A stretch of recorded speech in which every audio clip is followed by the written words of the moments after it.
महिलांनी आवर्जून पहा, खूप खास उपयोगी किचन टिप्स। चहा करताना चहापत्ती पाण्याला उकळी आल्यानंतरच टाकावी।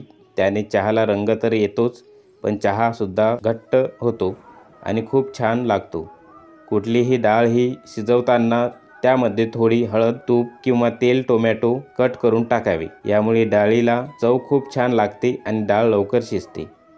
लाल मिरची दळायला देण्यापूर्वी त्यात मोहरीच्या तेलाचा हात लावावा, म्हणजे मिरचीचा रंग वर्षभर लाल राहतो।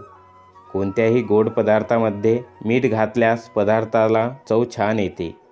पुरण शिजवताना त्यामध्ये मूठभर तांदूळ घाला, म्हणजे पुरण चवदार आणि घट्ट मऊ तयार होते। ड्रायफ्रूटला कीड लागू नये म्हणून ड्रायफ्रूटच्या डब्यामध्ये 2-3 लवंगा टाका। साबुदाणा खिचडी तयार करताना चिकट होऊ नये म्हणून शेंगदाण्याचा कूट साबुदाणा परतण्याच्या अगोदरच साबुदाण्यामध्ये चांगले मिक्स करून घ्या।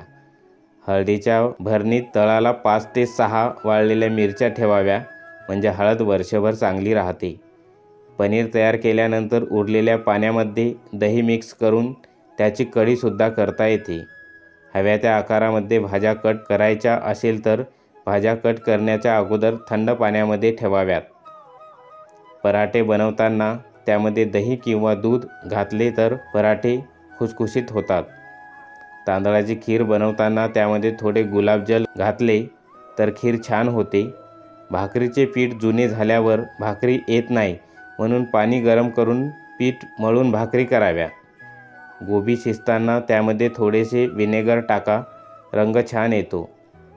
पावसाळ्यामध्ये माशा खूप येतात, तेव्हा एक लोखंडाचा तुकडा घेऊन त्यावर 2 कापूरवडी टाकावे, माशा जातील। ड्रायफ्रूट कट करायचे असतील तर 1 तास फ्रीजमध्ये ठेवा, त्यानंतर चाकू गरम पाण्यामध्ये बुडवून मग ड्रायफ्रूट कट करावे। पुदिना जास्त असेल तर वाळवून ठेवा आणि त्यानंतर तुम्ही कधीही वापरू शकता। हिवाळ्यात इडली सॉफ्ट होण्यासाठी आणि जाळीदार होण्यासाठी त्यामध्ये भिजवताना कोमट पाण्याचा वापर करावा। तर हे होती महिलांसाठी काही खास उपयुक्त किचन टिप्स। व्हिडिओला लाईक आणि चॅनलला सबस्क्राईब करायला विसरू नका। धन्यवाद।